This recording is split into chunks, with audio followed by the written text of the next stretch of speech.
Hasil drawing pembagian grup kualifikasi Piala Dunia 2026 zona Asia ronde ketiga. Peluang Indonesia lolos sekitar 80%.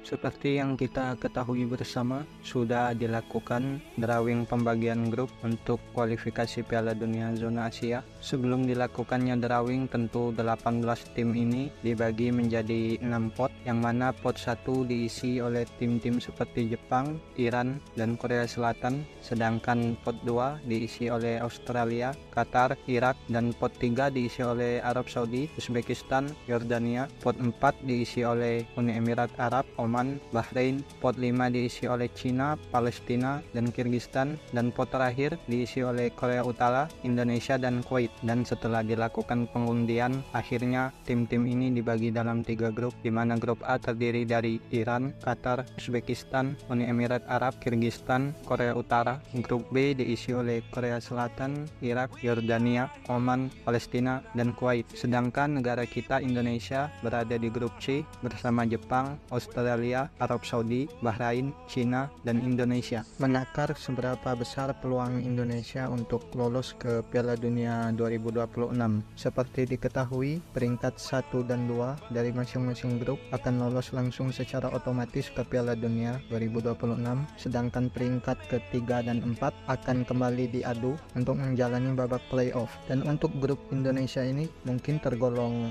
berat. Di sana terdapat 3 tim yang telah menjadi langganan Piala Dunia seperti Jepang, Australia, Arab Saudi, dan 2 tim yang mungkin akan merepotkan Indonesia yaitu Bahrain dan Cina. Di pertandingan pertama, Indonesia akan melawat ke markas Arab Saudi pada tanggal 5 September 2024. Secara hitung-hitungan atau realistis, mungkin meraih 1 poin itu adalah hasil yang sudah tergolong sangat bagus. Tapi seandainya pun kalau kalah, sebisa mungkin jangan kalah telak. Seperti cukup kalah 1-0 atau 2-0, karena selisih gol juga akan menjadi tolak ukur jika terdapat poin yang sama dengan tim lain. Kemudian Indonesia akan menjamu Australia pada pertandingan kedua 10 September 2024. Nah, ini kesempatan besar Indonesia untuk meraih 3 poin atau mungkin seminimalnya meraih 1 poin. Kemudian di pertandingan ketiga pada 10 Oktober 2024, Indonesia akan melawat ke kandang Bahrain.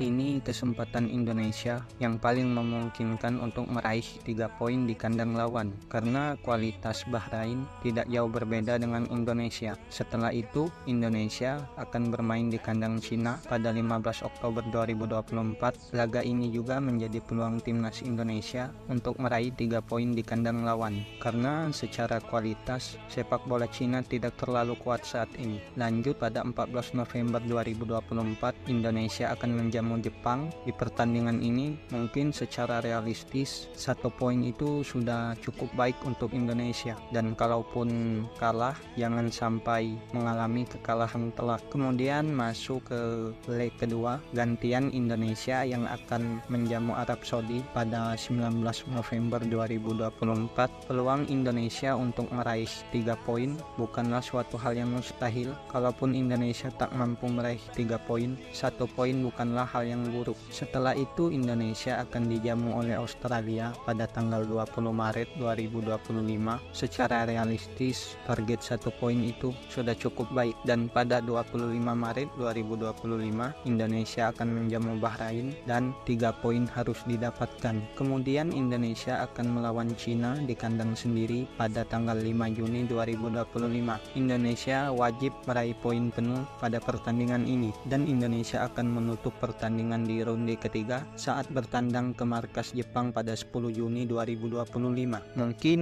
1 poin itu memang agak berat, tapi seandainya Indonesia kalah melawan Jepang, sebisa mungkin meminimalisir kalah dengan margin gol yang sangat banyak. Dengan kalkulasi seperti itu, kita harus berpikir secara realistis. Di grup C ini sudah pasti tim seperti Jepang, Arab Saudi, ataupun Australia akan menjadi favorit, sedangkan hanya peringkat 1 dan 2 saja yang langsung lolos ke Piala Dunia, dengan asumsi bahwa Jepang akan berada di peringkat pertama dan di antara Arab Saudi atau Australia yang akan berada di peringkat kedua. Tapi jika dilihat secara kualitas tim, mungkin Arab Saudi akan berada di peringkat kedua. Maka dengan itu Jepang dan Arab Saudi akan langsung lolos ke Piala Dunia 2026. Nah, disinilah peluang Indonesia. Indonesia itu bisa berada di peringkat ketiga atau empat. Dengan itu, Indonesia bisa melaju ke ronde keempat. Kita semua tahu kalau di peringkat ketiga ini sudah pasti tim Australia yang paling difavoritkan. Jadi, kita bisa setidaknya mengincar posisi 4 untuk bisa bermain di playoff ronde keempat. Maka dengan itu, lawan Indonesia tinggallah Bahrain dan juga Cina. Bagaimana untuk mendapatkan peringkat ketiga atau keempat itu? Untuk bermain di kandang, Indonesia itu wajib dan harus mendapatkan 3 poin ketika menjamu Cina dan Bahrain. Saat menjamu Australia atau Arab Saudi, sebisa mungkin Indonesia memenangkan pertandingan kandang. Tapi kalaupun tidak mampu, 1 poin bukanlah hal yang buruk untuk Indonesia. Untuk melawan Jepang, ya sudah pasti kita semua tahu gimana kualitas Jepang. 1 poin itu sudah sangat luar biasa jika Indonesia bisa menahan Jepang. Tapi seandainya kalah pun, jangan sampai kalah telak. Kemudian untuk pertandingan kandang, peluang Indonesia untuk meraih 3 poin adalah saat Indonesia melawat ke kandang Cina dan juga Bahrain. Karena secara kualitas, kedua tim itu tidak jauh berbeda dengan Indonesia. Untuk melawan Arab Saudi dan juga Australia, kita targetkan 1 poin saja karena kedua negara itu levelnya ada di atas kita. Dan untuk partai away melawan Jepang, mungkin 1 poin terlalu berat untuk Indonesia.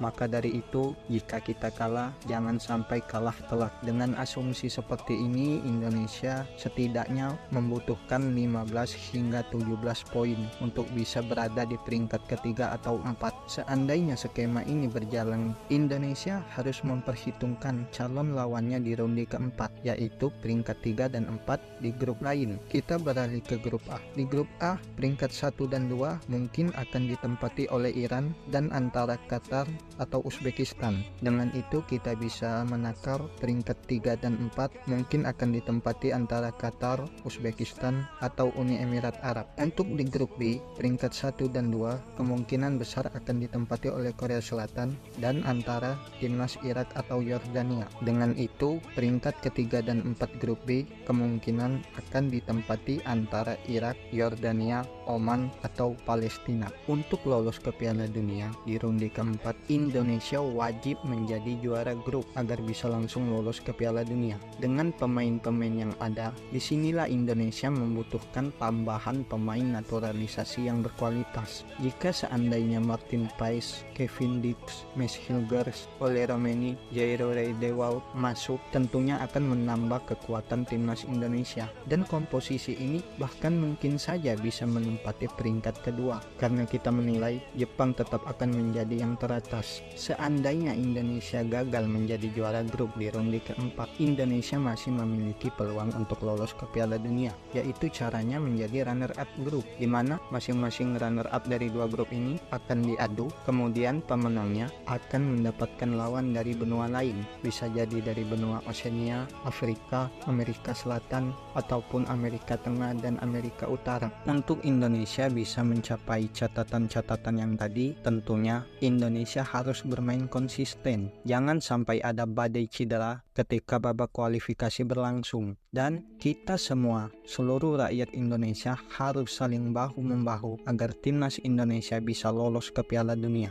Bukan hanya pemain, bukan hanya pelatih, tapi PSSI dan kita sebagai pendukung timnas Garuda harus selalu support dengan cara datang langsung ke stadion, berikan dukungan. Tentunya kita semua berharap Indonesia bisa lolos ke Piala Dunia untuk pertama kalinya dalam sejarah. Indonesia bisa mencetak sejarah hebat itu dengan para pemain hebat, pelatih hebat, federasi hebat, dan para pendukung-pendukung yang hebat. Tidak ada yang mustahil untuk mencapai sebuah mimpi. Piala Dunia sudah di depan mata. Rapatkan barisan, genggam erat tangan bersama-sama. Mari kita saling bahu-membahu agar Indonesia bisa lolos ke Piala Dunia.